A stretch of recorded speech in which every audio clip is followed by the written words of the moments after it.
Ar-Rahman, Ar-Rahim.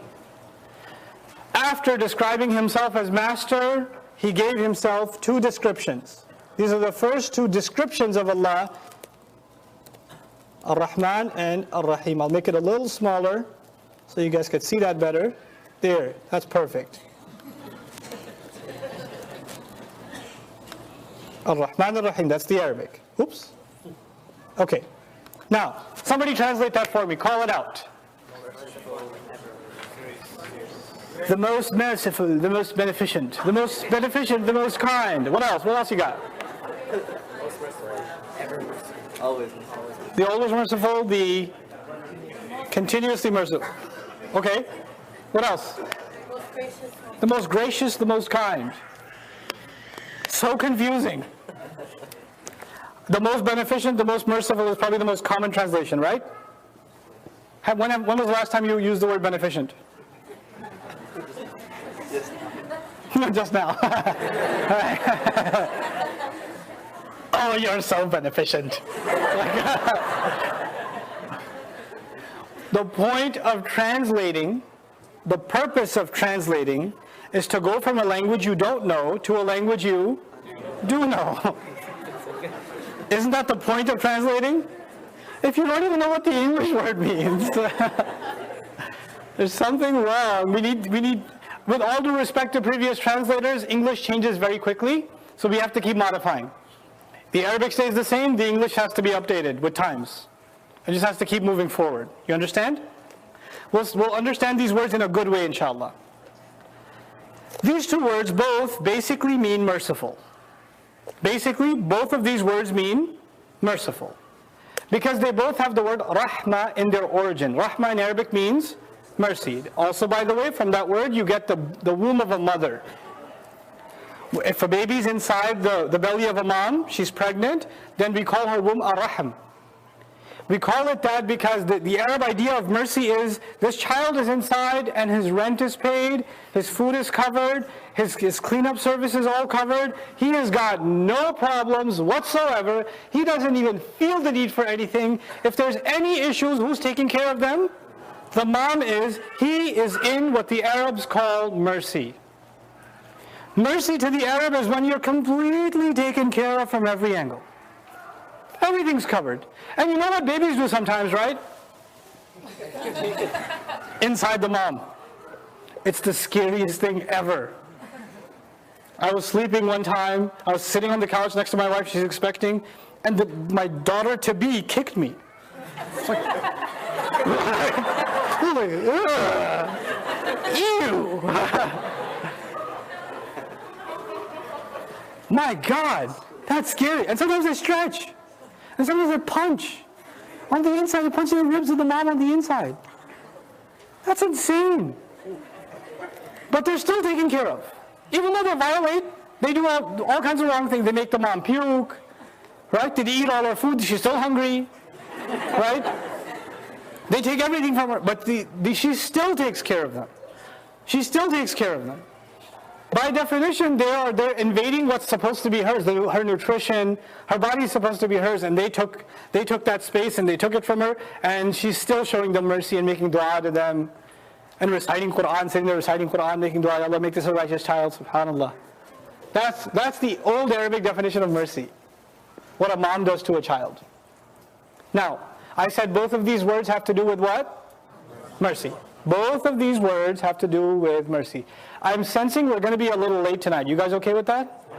Okay. All right. I had to ask. Okay. Even if you left, I would have still kept talking, by the way. I would have totally shamelessly just kept on going. Okay. And if this was a masjid in New York, they would have turned the lights off. Go ahead, talk. Right? But anyhow. Both of these words have to do with mercy. Let's talk now about what makes them different. When two words are similar to each other in the Arabic language and they're put next to each other, then the point is to show you what makes them different, not just what makes them similar. You know, in English when we talk sometimes we put similar words together. I'm really angry and mad. I'm so happy and joyful. You know? You're dumb and stupid. We put two words together, even though they mean essentially what? The same thing. And we don't mean some deep thing like, what do you mean by dumb? And explain exactly how stupid is different. We don't think like that, because to us, your dumb and stupid is one thing. I just wanted to say it twice so it hurts you more. Okay? But when Allah says Ar-Rahman and then says what? Ar-Rahim. Similar words, but the point is to teach you they are different. And you won't really know what's being said until you learn what makes them different. Now we already know what makes them the same. What makes them the same is they're both essentially what? Merciful. Let's talk about Ar-Rahman. Three qualities I'll tell you about the word Ar-Rahman. Three things that are added to the word Ar-Rahman and its meanings. Number one, by definition it's something extreme. The an in Ar-Rahman makes that word extreme. So it's not just merciful, it is what then? Extremely, unimaginably, unusually, highly, incredibly merciful. It's not normal mercy. It's extreme mercy. That's one. How many things did I say Ar-Rahman will have? How many qualities? Three. That's number one. Number two, it is something that is happening right now. It is actually taking place right now. It not only is it extreme, it is happening right now. Now let me tell you how that makes sense. I'm talking to somebody about my wife, and I say she's patient. I say about her, she is patient. I'm here in Houston, she's in Dallas. I'm talking to somebody and say my wife is patient. Do I know for a fact that she's being patient right now? I don't know that. So when I said she's patient, I'm describing a quality she has that comes out sometimes, but that doesn't mean that that quality is coming out right now, like immediately. When I say Ar-Rahman, it's not good to translate it as merciful by itself, even extremely merciful. Just because you call someone merciful in English does not guarantee that they are being merciful right now. So actually, closer to the intention of the text, Ar-Rahman means the one that is being extremely merciful. In parentheses, what am I going to add? Right now. Right now. Immediacy is part of the word. That's the second benefit. How many benefits did I say it'll have? Three. All three together. The third one's the scariest one. The English word is transience. The English word is transience. It has nothing to do with the transportation department. Transience means it's temporary. It's temporary. Now it sounds bad when I say that, but please understand first, and then we'll have a good discussion about it. Other words in Arabic that sound like Rahman are Atshan, Jaw'an, Ghadban. These are words that sound like Rahman. Hungry, thirsty, angry. All of these are permanent or temporary? But to make them temporary, something comes to take them away. If you're thirsty, what comes and takes your thirst away? Drink. If you're hungry, what comes and takes your anger away? Food. If you're angry, what comes and takes your anger away? The sisters here say nothing. My husband's psychotic, he's always angry. And some of you know, the board meeting at the masjid now, that'll take your anger away, okay? Right? Something has to take it away. Something has to take the quality away. What we're learning then is the mercy of Allah is extreme. It's happening when? Right now. But you might do something that will take it away. Oh, that's scary. That's scary. Those are the three qualities of the word Ar-Rahman. Now we have to discuss two qualities of the word, what? Ar-Rahim. Just two qualities. Quality number one, it's permanent. Quality number one is what? Ar-Rahim means always merciful, constantly merciful, perpetually merciful, endlessly merciful. No end to His mercy, it's always going to be there, it is permanent. That's just the way linguistically Rahim is structured. That's one quality. Quality number two, it isn't necessarily happening right now. What did I say about Rahman? It is necessarily happening right now. But Rahim linguistically means it's not necessarily happening right now, it's always there though. Like for example, I'll give you an example that you can understand. وَلِلَّهِ الْمَثَلُ الْأَعْلَى. These are the examples that they're not for us to understand Allah, but to understand the language, okay? I describe a person as strong. I describe a person as strong. Does that mean they're using their strength right now? No. But do they have that power even when they're sleeping? They have that power all the time. But they're not necessarily using it right now. That's kind of like what the word Rahim does. The power of mercy is always there. But the word itself does not necessarily mean that Allah is using it right at this very moment in some way. Now look at these two words together. If you just say Ar-Rahman, what's the potential scary thing? Now what's the scariest thing if you just say Ar-Rahman? It's not permanent. So Allah adds a word that makes it what? Permanent. Allah adds a word that makes it permanent. If you just say Ar-Rahim, what's the problem? There's a couple of problems. One, it doesn't guarantee it's happening right now. And also, it's not something that's extreme. It's not extreme. So how do you talk about Allah's mercy? You want to make it permanent. You want to make it extreme. You want to make it come right now. You want all the good things that come from Ar-Rahman. And you also want all the good things that come with Ar-Rahim. So Allah covered mercy from every possible angle when He said Ar-Rahman Ar-Rahim. There's nothing missing now. If you just say Ar-Rahman, something's missing. If you just say Ar-Rahim, something's missing. So what did He do for mercy? Put them both together. Subhanallah. There are surahs in Qur'an where Allah just uses Ar-Rahman. Like what surah? Ar-Rahman. Where He highlights some very particular mercy that's happening right now. He just taught the Qur'an. He's Ar-Rahman. Goes with the subject. But when we want to do anything that we do, we want Allah's mercy to be there immediately when we're doing the act, and we want the blessings and the mercy to go on forever and ever. So when we start an act, what do we say? Bismillahi Ar-Rahman Ar-Rahim. We call them both. Because we don't just want Allah to be merciful right now when I'm doing it, we want that to continue. Now let me explain something really, really important to you guys about these two words. This is what makes me absolutely love these names of Allah Azza wa Jal. What makes you really appreciate them. I'll give you an example, okay? I come home from work. I didn't have any lunch because students asked me questions. Okay? So I come home from work and I'm cranky because I'm hungry. And I get home and the dinner's about to be cooked. So it's going to be another 45 minutes. And in those 45 minutes, my wife asks me, or my child asks me, what are we doing next week? What do you want to do tomorrow? Where are we going 2 months from now? What about, and as I'm listening to all of those, what am I saying? I'm hungry. I'm not going to say anything until I have some food. Are you a student? Because students, I answer all the time. Any family, get out of here. Okay, so who are you? Anyway, so the idea is, if I have an immediate problem, I fail to think about the what? Future. If you're not able to pay this month's rent, and somebody wants to have a conversation with you about an investment, the returns will come in 15 years. You're going to say, why are you wasting my time? I need my problem to be solved when? Right now. Don't talk to me. And now let's imagine the other side.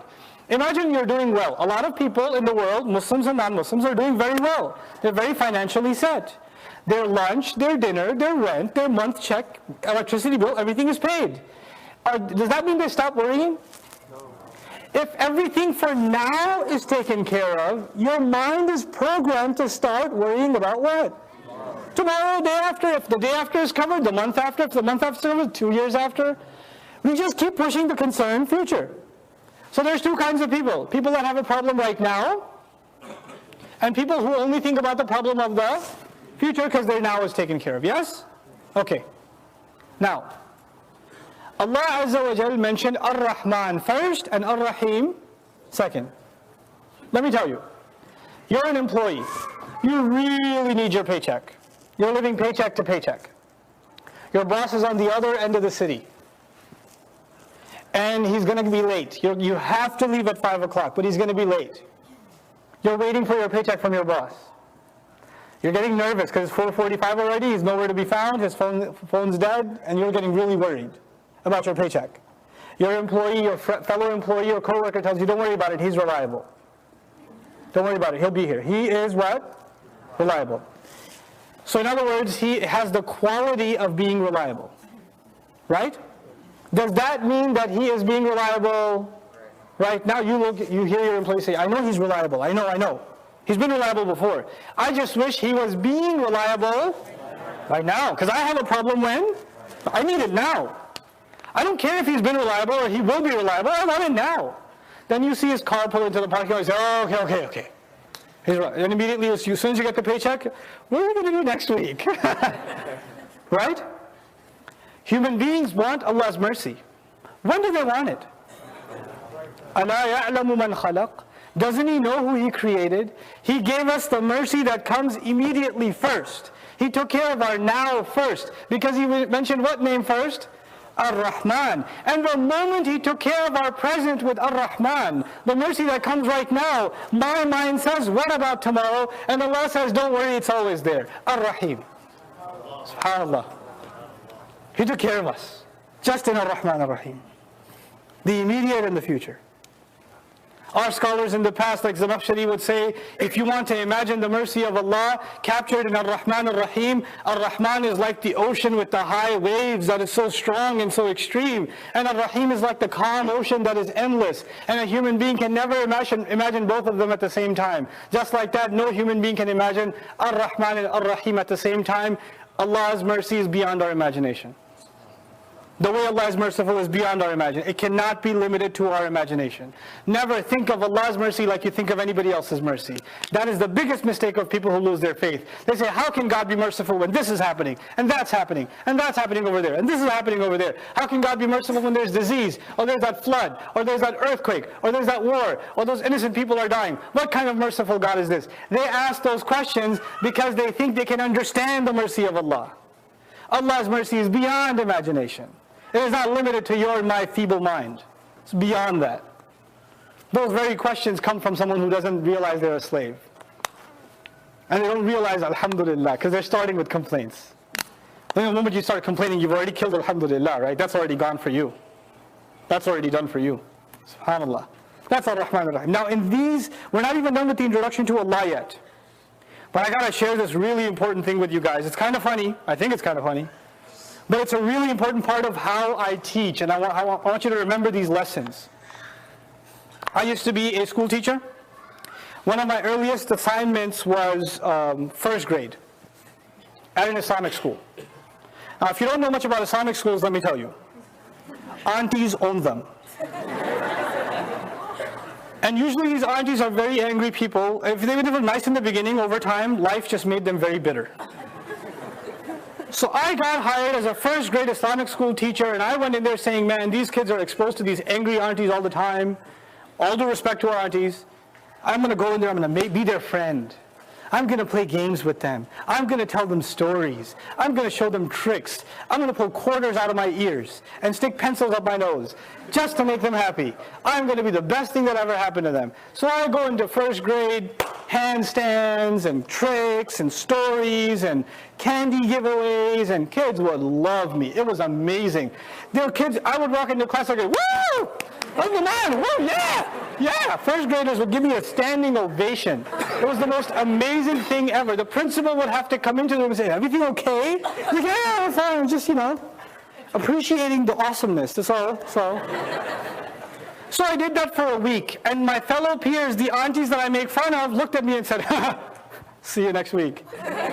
They knew something I didn't. Because when I walked into class the next week and I said, okay guys, time to start chapter 1. What did they say? Do that thing with your nose. Do that thing, tell us a story. What about a joke? Where's the candy?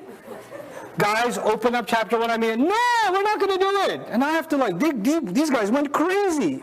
They went psycho, take your finger out of the socket. Don't hang off the fan. Leave your friend's eye inside his face. What are you doing, guys? Calm down. And I still remember to this day, one of the most scarring memories of my teaching career. There's this child, all the way in the back of the wall. He's got a pencil, and he's looking at me.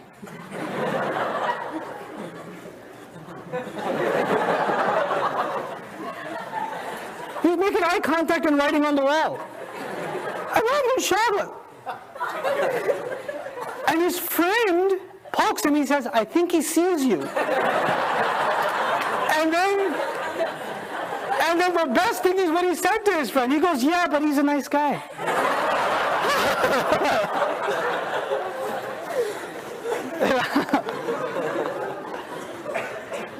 Too much mercy can be a bad thing.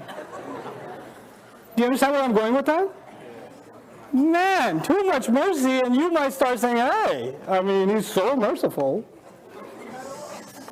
Mercy is like the top ocean, the calm ocean, you can't even imagine. So you go to the guy that owns a liquor store, Muslim guy owns a liquor store down the street. At least he's got the Ayatul Kursi behind the cash register. So you go to him, right? You go to him and you tell him, look bro, I know you got the Ayatul Kursi there, but this is haram. And he goes, didn't you come on Friday night to Ustad Nou'man's program? Allah is like so merciful, man. He's not going to worry about this. It's all good. Is there a threat of that problem when people only know about Allah's mercy? Yes. Oh yeah. Do people take advantage of that? Oh my God, do they ever? Now let me tell you a little story. This is not a true story, but it's a story to help you understand the next lesson that's coming. How things are connected in this surah. If you forget everything I've talked about tonight, which is already done for most of you, but if you forget everything I tell you tonight, just try to remember this one, okay? Imagine there's a master, a human master, and he's got a slave. Guy comes to a guy and says, hey, you're my slave from today. He goes, okay, sure. All right, now that you're my slave, he's just standing around like, so, what do you want me to do? And he says, do whatever you want. But see that fence over there? I didn't even put up a fence, I just painted a white line. Don't step on the other side of that white line. Can you do that much? He goes, sure, yeah, okay. So this relationship between the master and the slave starts. The master is sitting back on his rocking chair, watching the slave run around, do whatever he does. One day he's going close to the fence. And as he goes close to the fence, he looks back at the master. Is he looking? And he's looking. So he goes up, just not touching it, just kind of walking next to it. Right? And he goes around it. Master's just sitting there, no problem. So he's looking at the master as he's walking close to the line and he trips. And where does he fall? Outside the fence. Immediately, where does the slave's eye go? He looks at him immediately. Master says, okay. He gets himself up, dusts himself off, gets up and starts walking. He says, that wasn't so bad. Next day he pretends to fall. Looks at the master again. Master never got up. Looked at him, just nothing. No consequences. Next day he's got one foot on this side, one foot on the other side, one foot on this side, one foot on the other side. And he keeps looking at the master. Anything, am I in trouble here? Master gets up and punishes him or no? No. Next day he's not even one foot on this side, one foot on the other side. Where is he? Totally on the other side. And his friend, who's a slave too, says, bro, what are you doing? He goes, what? He's so nice. Nothing ever happens. I fell one time, and I thought I was going to get in trouble. Nothing happened. The next time I pretended to fall, still nothing happened. The next day I was kind of messing around, nothing happened. Don't worry about it. So you should come too. He is so cool. You won't even. Look at him. He's watching right now. Look at him. Does he do anything? No. It's just like, what do you think? A couple of years go by, and the slave one day calls the master. The master one day calls the slave. He says, come here a second. Okay, what's up? Remember I told you not to cross that line? You remember that? He goes, yeah, that's pretty funny. He goes, well, I've been counting the number of times you crossed the line. And for every time you've crossed, you deserve a whip. And I've counted about 3,000. And I've decided to give you all of them today. Does that come as a shock? Oh, what? Why? What do you mean why? Who do you have to blame? Yourself. But you were so nice. Yes, but my mercy is not permanent, except for those who remain my slave. You understand? Ibn Abbas radiyallahu ta'ala anhu, when describing Ar-Rahman Ar-Rahim, said, Ar-Rahman is for all creatures in the world. Ar-Rahim is only for believers. Why did he say that? Because he knows Ar-Rahman is what? By definition, temporary. You want the permanent afterlife mercy? What do you have to be? A real slave. Then you get to have permanent mercy. The Sahaba understood this in a split second. It takes me an hour and a half. This was in their language. They just got it. They just got it. Now, if Allah just left it at Ar-Rahman Ar-Rahim, there would be chaos in the world. So Allah says, before you start thinking that I'm not coming after you, I'm only not coming after you because I put it on the calendar. Just let me go. Sounds like...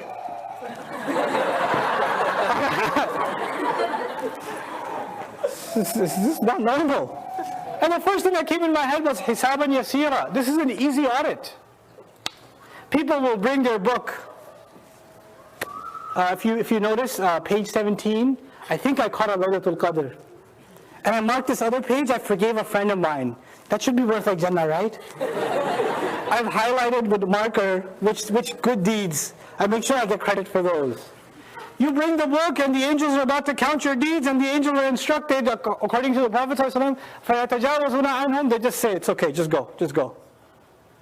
You're about to open your book and go page by page, and the angel says what? Go ahead, sir. We understand. We got it. Right before the angel said, you're good to go. You're good to go. Were you nervous? But now you're on the other side. You're on the other side. The moment you get on the other side, the Qur'an describes, he says, hey, look what I got. So good. I knew I was going to do good. I so knew I was going to do well. Allah even records that in the Qur'an. Subhanallah. And the Prophet warns on the other side, sallallahu alayhi wa sallam, إِنَّهُ مَنْ سُئِلَ يَوْمَ الْقِيَامَةِ فَقَدْ هَلَكَ. Whoever even gets interrogated once is dead, is done. If the book gets opened, good deed, good deed, good deed. Oh, what's this AMC Theater Friday night, April 24th? Who's that with you? Oh, I got the full name here, okay. And what is that about? Can you explain yourself? Done. Finished. No more interrogation. If you get questioned once, you're done. So we ask Allah Azza wa Jal for His mercy on Judgment Day, and we ask Allah Azza wa Jal to skip over our precise judgment. Allahumma hasibna hisaban yasira. Oh Allah, give us an easy audit, an easy reckoning on that day. All of us, no exceptions, myself, yourself, everybody, all of us have plenty of mistakes on our record. Plenty. Plenty. None of us are safe from that. None of us. So Allah put both of those things together. You guys are doing okay? Yes. Okay. You're not doing okay?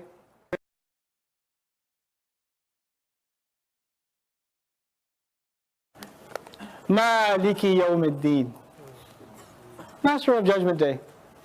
Master of the day of decision making, where precise, accurate audits and accounting will take place. Everybody will answer precisely for what they did. I own that day entirely. In other words, don't just start thinking I'm only merciful, I'm going to take your account too. The word deen, I'll work backwards, the word deen means accurate, precise loans that are owed at a particular day. It's like you owe Allah your deeds, and you owe Allah whatever you did in this world, and He owes you compensation, payment, punishment, reward, whatever He owes you. All of that will be delivered very, very precisely. And He says He owns that day, Malik. But some of you know there's a different recitation of that too. Malik, Malik and Malik. Malik means owner. Malik means king. Is there a difference between an owner and a king? There is a difference. Are you the king of your pencil or the owner? If you're the king of your pencil, you have very low self-esteem. Okay? I am the sovereign of this water bottle. You're the king. Owners are of small things. Kings are of what? Big things. On Judgment Day, are big things going to happen? He's the king of them. On Judgment Day, are the smallest things going to be counted? He's the owner of them. He covers everything. Because if you just say Malik, owner, you cover the little things, but you leave what? The Big things. An owner is not the same as a king. The king sees the entire territory. But the owner sees the little things. You know micro and macro? Right? Malik covers the micro. Malik covers the macro all at the same time. But why didn't he just say he owns and he's the king of judgment? He said he's the owner and the king of the day of judgment. Why did he add the word day? Day is a unit of what? Time. Now let me tell you. If I was walking around with a bag and somebody told you I own the bag, does that mean I also own everything inside it? If I own the bag, logically, I own everything inside the bag.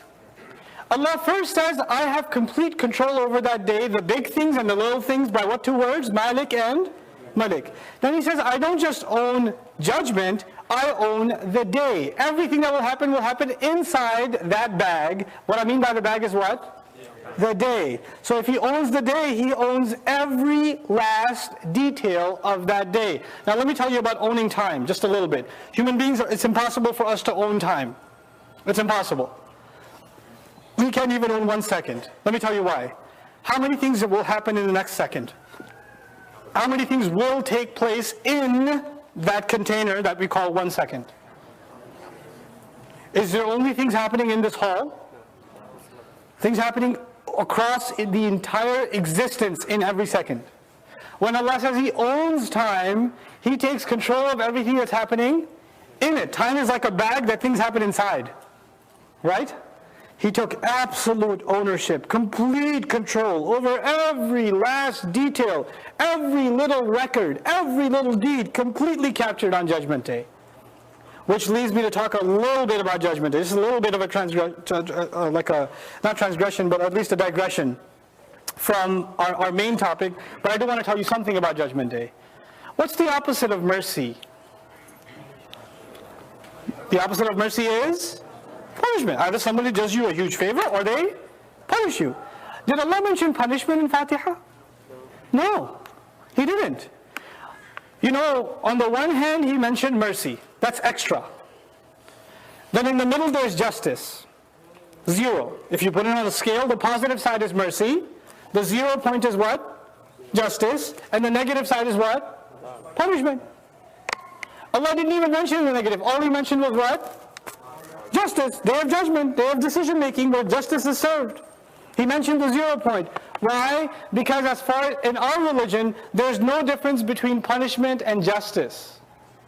In our religion, there are 2 kinds of people on Judgment Day. People who get Allah's mercy, 2 people who get Allah's justice. Only 2 kinds of people. There's no third. There's no third kind of person. One of my favorite accounts of Judgment Day is when we get our books. Some people are given the books in their right hand. Other people are given their books in their left hand. May Allah not make any of us from them. People who are given the book in their left hand are given the book behind their back. So it's bad, and then it's really bad. Because now it's bad, because you know it's in your left hand, but you don't even know how bad. Why not? Because they're like, what's in there? Dude behind you is like, whoa, that was messed up. Like, what? Like, you can't even see, because it's behind your back. وَرَاءَ ظُهُورِهِمْ وَرَاءَ ظَهْرِهِ. Now, the guy who's given the book in his right hand, can he at least see what's going on? Okay. But even the ones who did good deeds, does anybody just look at their book? Oh, okay, I got it in my right hand, it's a good feeling, but it's still scary or no?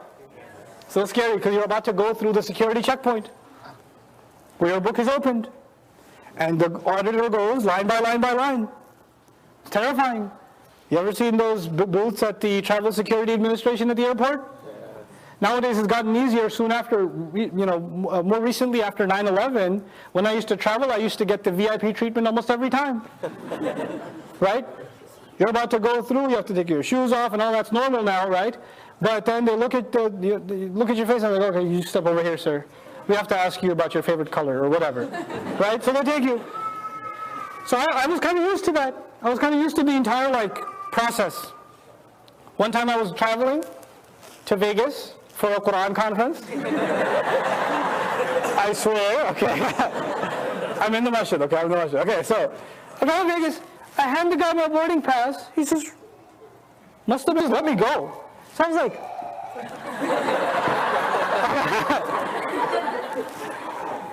This is not normal. And the first thing that came in my head was hisaban yasira. This is an easy audit. People will bring their book. If you notice, page 17, I think I caught a Laylatul Qadr. And I marked this other page, I forgave a friend of mine. That should be worth like Jannah, right? I've highlighted with marker which good deeds. I make sure I get credit for those. You bring the book and the angels are about to count your deeds, and the angels are instructed, according to the Prophet ﷺ, فَيَتَجَاوَزُونَ عَنْهُمْ, they just say, it's okay, just go.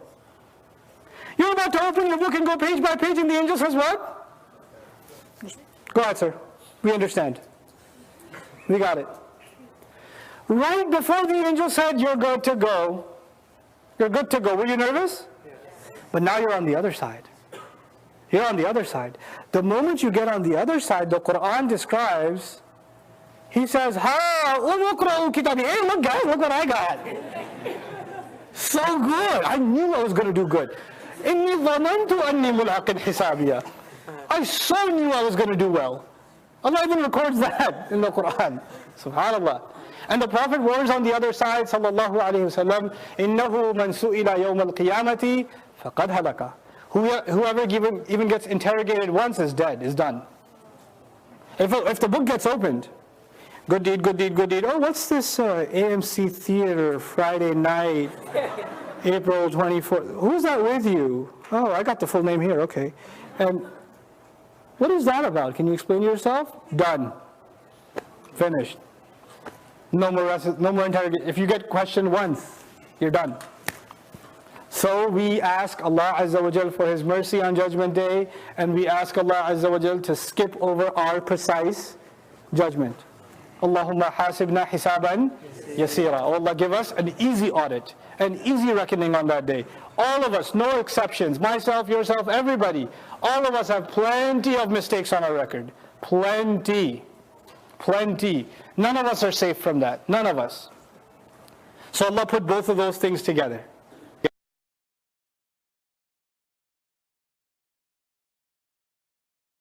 And these three ayat, Alhamdulillahi Rabbil Alameen, Ar-Rahman Ar-Rahim, Maliki Yawmiddin, these three ayat are everything a person needs to know about Allah.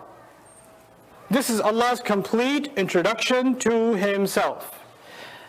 You can say all of these things are knowledge about Allah. Allah has taught us about Himself in these three ayat. Knowledge leads to results. When you learn something, at the end of learning, you say, what is the conclusion? What is the result? Now, what bits of knowledge did we learn? Alhamdulillah was the first bit of knowledge. Rabbil Alameen was the next bit of knowledge. Ar-Rahman, then Ar-Rahim, and then Maliki Yawmiddin. All of these are individual bits of knowledge. And all of them lead to one thing. Iyaka na'budu. We declare that we are going to enslave ourselves to Allah as a result of Alhamdulillah. Additionally, as a result of Him being Rabbil Alameen. If that wasn't enough, here's another reason to become Allah's slave, Ar-Rahman. If that wasn't enough, here's another reason, Ar-Rahim. And if that's not enough for you, you better watch out, you better become a slave because He is Maliki Yawmiddin. Ya Allah, you gave me enough reasons, I'm ready. Where do I sign? Iyaka na'budu. Now Allah did not say, u'budu, enslave yourselves as a result. He didn't command us. He actually put those words in a sense in our mouth. He told us what we should be saying. I'm going to write down a translation I think somewhat captures the sense of Iyaka na'budu.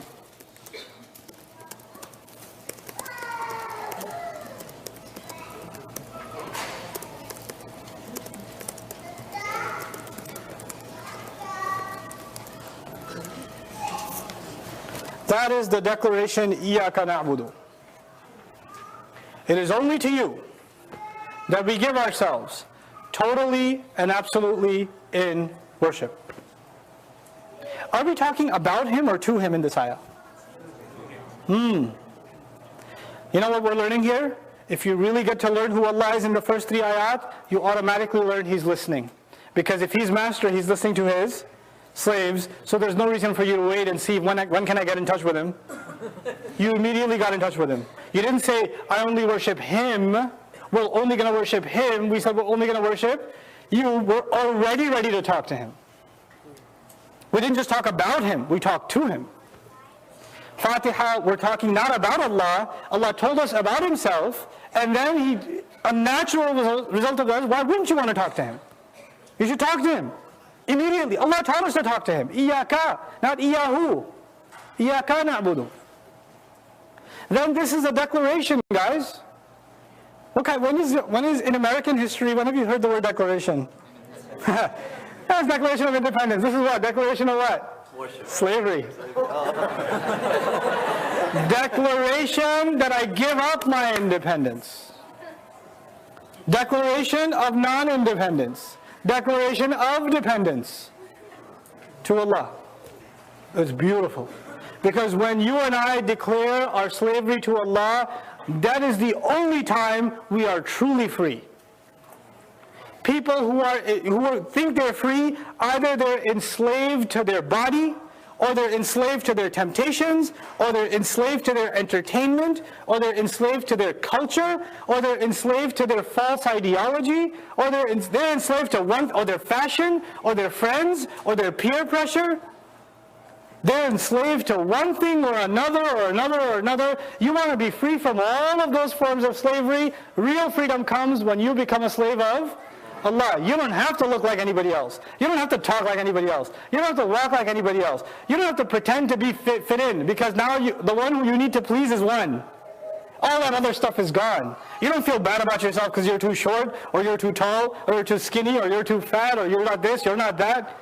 You don't feel bad about that at all, because now the only one you need to impress is Allah. All those other forms of slavery are gone. When I first came to the United States, I was in high school. And one of the things first thing I noticed was people didn't have uniform in school, right? In Pakistani school, in Saudi school, we used to have uniform. I came to high school here, everybody's dressed like a bum. But all of a sudden, my first observation was, there is uniform. All the goth kids dress the same. All the hip-hop kids dress the same. All the heavy metal kids dress the same. All the yuppie kids dress the same. And they even have the same kind of haircuts. They buy the same exact brand of sneakers. They buy the same exact brand. They even wear them the same way. They are enslaved. They're not free. They're just pretending. They don't even realize they're slaves. They're slaves to brands. Dude buys a car and writes huge letters, Honda, on top. As if the company needed free advertising more. And in case anybody might forget that that's a Toyota that you wrote Honda on. But anyway. Right? That's also slavery. This is the real declaration of independence. It's independence from everything else. It's independence from money. It's independence from the praise of people. It's independence from peer pressure. It's independence from everything else. Iyaka na'budu. It's amazing. It's beautiful. Now let's talk about this a little bit. Well, how many times we recite this declaration of slavery to Allah? Every salat, huh? Most translations say, only you we worship. You ever read that? Yes. And I'm saying, only you we what? Give ourselves into slavery and worship. Because slavery and worship are two different things. And abada ya'budu and abuda ya'budu are combined in this word. They're two different things. Is it possible somebody worships Allah but still doesn't have the attitude of a slave? Sure. It's together. Let me tell you something. Here's the definition of a slave. Here's the definition of a slave. Someone who doesn't do what they want, they do what the master wants. That's the definition of a slave. The only time they do what they want is when the master says, okay, go ahead. That's the only time they do what they want. Otherwise, they never do what they want. Even if they want to do something, who do they go ask first? They say, Master, can I do that? He says, yeah, go ahead. But don't do it more than this. And watch out for that. And then come back here immediately. Don't do it all day. He'll give you limits. That's the definition of a master. Now what do we hear from teenagers in our community all the time? I can do what I want. I can live how I want, I want to be who I want to be. That's awesome. Because already, what are we almost negating in our attitudes? The definition of slavery. Let me add another problem to this. Something so beautiful. Wallahi, it's so beautiful to me. In the Qur'an, the word Rabb in the Qur'an very many times comes in close proximity with the word Huda. What word did I just say? Huda. What does Huda mean? Guidance. Guidance. The word Rabb, you'll find it close to the word Huda. Innani hadani Rabbi ila sirati mustaqim. Okay. سبح اسم ربك الأعلى الذي خلق فسوى والذي قدر فهدى. Rabb, and then what? Hada. Over and over and over again in the Qur'an, Allah Azza wa Jal repeats the word Rabb with the word Huda. Master, guidance, master, guidance, master, guidance. They come close to each other. The question is, what's the relationship between master and guidance? Let's understand that relationship. It's very easy to understand. After that, I'll give you guys a 5-minute break so you refresh your attention span so we can finish the surah properly, okay? Maybe 7 minutes, I'll be nice. Okay, but listen to this. Rabb, and Rabb's relationship with what? With guidance. I'll give you a dumb example because it helps you understand, okay? And help me understand at least. Somebody comes over to you and says, hey, I want to be your master. I says, okay, I'll be a slave. And now the two of you are standing there staring at each other for 5 minutes. It's getting kind of awkward. And then the new slave says what? What am I supposed to, you want to go hang out or something? Or what do you want to do?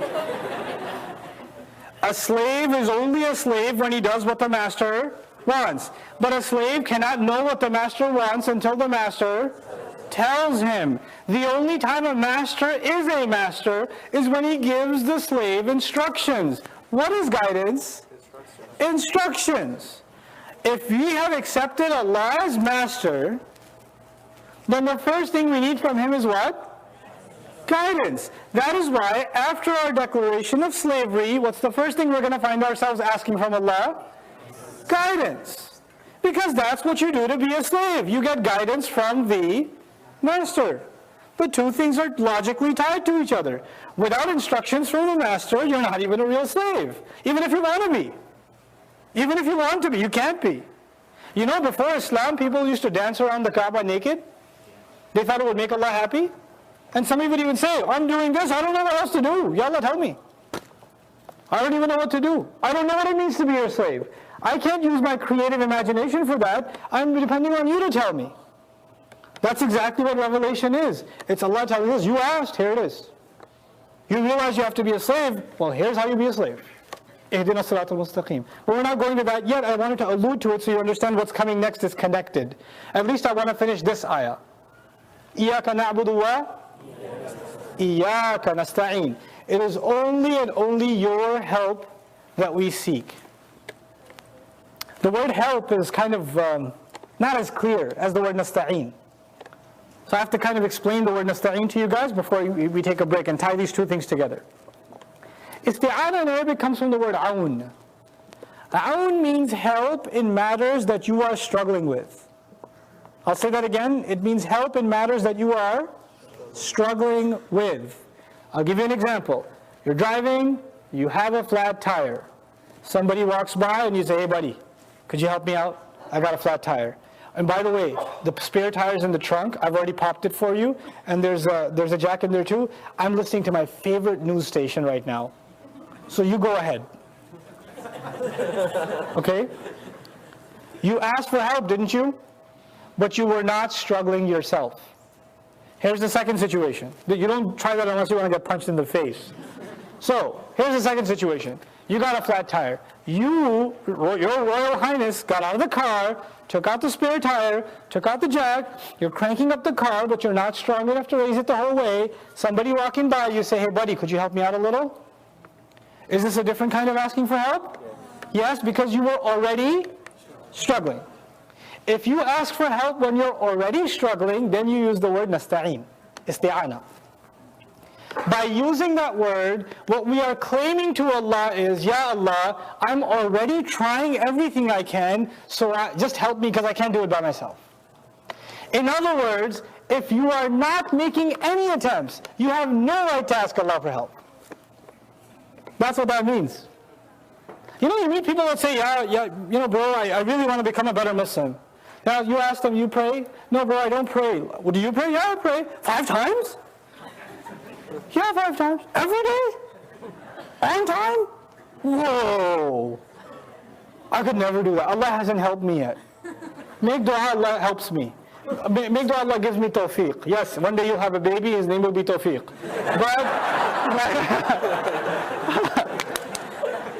But you know what they say, right? I can't do it until what?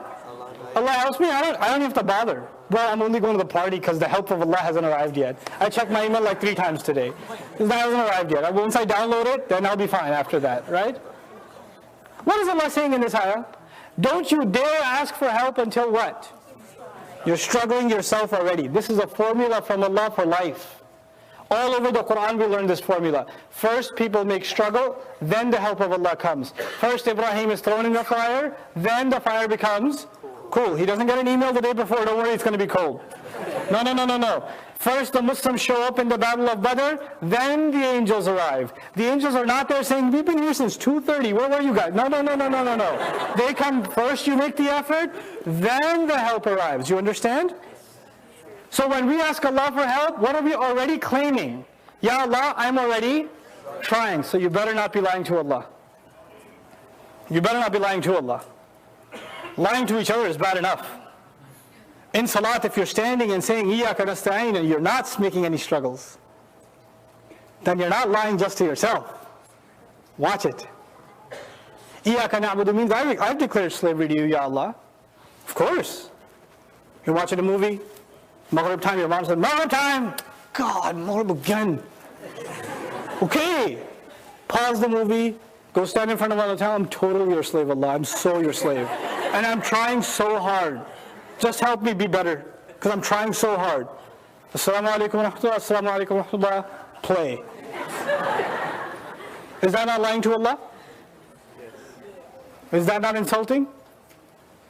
Watch it. Don't make a joke out of salat. It's supposed to transform your personality. It's not hit and run that you get it over with. It's not, just boom, boom, boom, done. So ironic. People recite the shortest surahs they know when they pray. Right? وَالْعَصْرِ إِنَّ الْإِنسَانَ لَفِي خُسْرٍ. The whole surah is telling you you're in trouble because you don't have any time. And you're reciting the surah telling Allah, Ya Allah, I don't have any time. So I'm just going to recite the surah. This is the last thing I'll share with you. I'll give you your 10-minute break. 10 minutes, because I took long. I'll give you a 10-minute break. We'll be back exactly in 10 minutes. And brothers, because you talk a lot, don't talk a lot, okay? So I'm totally not talking to the sisters here. That never ever catch up on each other and the 4 generations behind in the past. Like, they never get that kind of extensive intelligence. Anyway, so, last thing I want to share with you. Allah mentions, Iyaka na'budu wa iyaka nasta'in. It is only to you that we give ourselves in slavery, and it is only your aid after putting effort ourselves that we seek. The question is, why put it in this sequence? What's the benefit of saying Iyaka na'budu first and Iyaka nasta'inu second? Let's talk about a couple of benefits and I'll let you go. They're both very beautiful benefits. Why were we created? To become slaves and worship, or to ask for help? To become slaves and worship. And to help us do that, we need help. So what should be mentioned first, the primary task or the secondary task? The primary task is mentioned first. Iyaka na'budu first, Iyaka nasta'in second. Now, one more thing. And this is one of my favorites. When we worship, it is for the sake of Allah. When we ask for help, it is for the sake of ourselves. Listen again. When we worship, it is for the sake of Allah. And when we ask for help, it is for the sake of ourselves. What you owe Allah should be mentioned first, out of respect. And what you want for yourself should be mentioned second. You are secondary. What Allah wants is primary. What you want is secondary. Get that through your heads, Muslims. What Allah wants comes first. What you want comes second. Don't turn to Allah making dua on the 27th of Ramadan when you haven't given Allah what He wants the entire year. And you just come around and say, Ya Allah, I need a promotion. I need a raise. I need to get approved for my 3rd haram mortgage. It's 27th of Ramadan, Muslim making dua.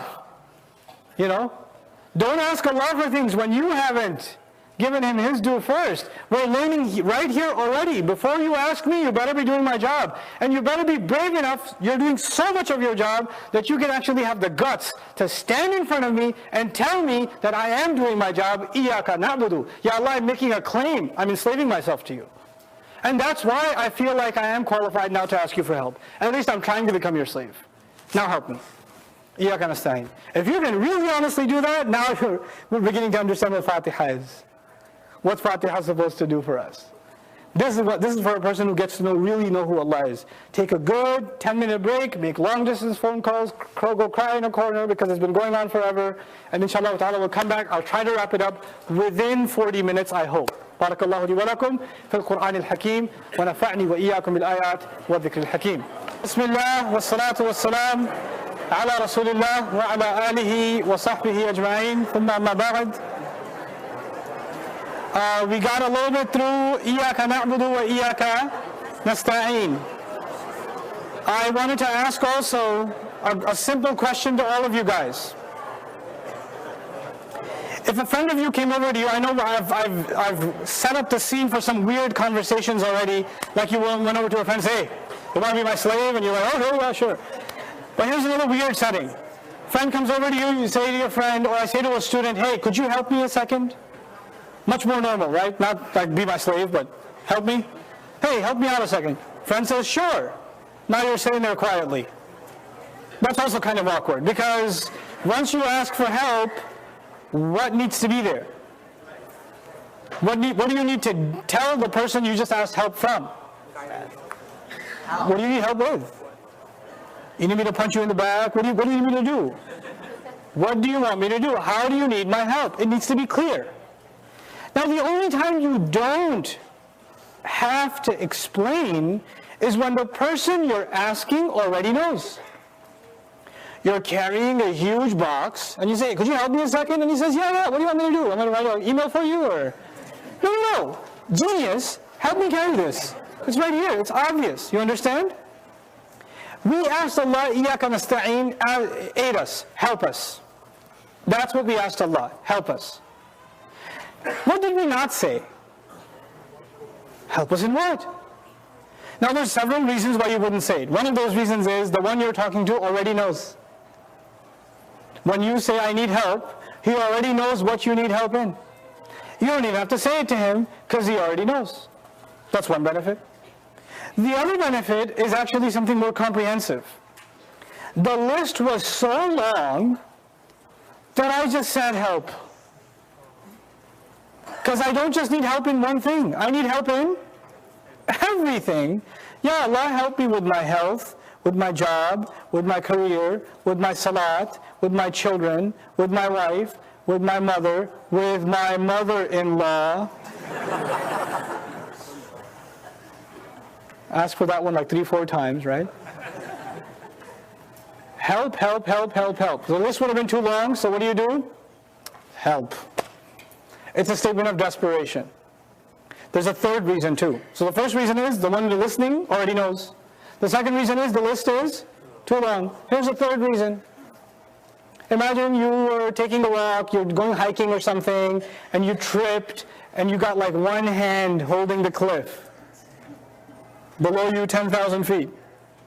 1,000 feet, whatever, some crazy height. 10,000 feet sounds crazy. But 1,000 feet. What do you cry out? Here's multiple choice question. What do you cry out? Choice 1. If anyone can hear me, I am holding on by one hand at an altitude of 1,000 feet, possibly at the danger of slipping, causing severe internal injuries, leading most likely to my death. So if you would, please assist me at this very moment. Option B, help. Which one? Help. Why? Why are you at a loss of words? Because you're desperate. There's no time to even explain. I am that desperate. When we ask Allah, إِيَّاكَ نَسْتَعِينَ, the third implication is we are actually desperate for Allah's help. It's like we can't even come up with the words when we say إِيَّاكَ نَسْتَعِينَ. Ya Allah, just help. Then there's the principle of proximity. We just said to Allah, Ya Allah, I'm going to be your slave. I have declared that I'm your slave and I'm going to worship you. Iyaka na'budu. Is that an easy thing to do or a hard thing to do? Being Allah's slave totally and absolutely. Easy or hard? We're not doing that well so far. So it's pretty hard. And when you just decided to do something hard for Him, now that you told Him you're going to do it, immediately you say what? Ya Allah, can you help me a bit with this? Because I just told you I'm going to do this really big thing that I'm not sure if I can do by myself, so help me. I'm in everything, but most importantly, help me with being a slave. So it's not limited to helping in slavery, but the first thing is slavery itself. If there's one help we need, of all the other kinds of help, you need help with your feeding, with your clothing, with your shelter, with your family. But of all those things, the first help is, Ya Allah, help me be a successful creation of Allah. Help me be a slave. Help me become that first. Now what did I tell you? What's the starting point of that relationship? How does a master and slave relationship start? What's the first thing needed? Instructions. That's why we ask for instructions next. It is the most specific kind of help. Of all the areas we could have asked for help in this surah Allah taught us, if you ask for this help, all the other things you need I will cover. We could have asked Him for rizq, right? We could have asked Him for forgiveness, right? We could have asked Him for an enjoyable life, to stay away from difficulty, not to fall into fitna. We could have asked Him for a ton of things in Fatiha, but He said, let me tell you to ask me this one question, because if you get the answer, if you get this one answered, all your problems will be solved. What is that one question we ask Allah? Ihdina.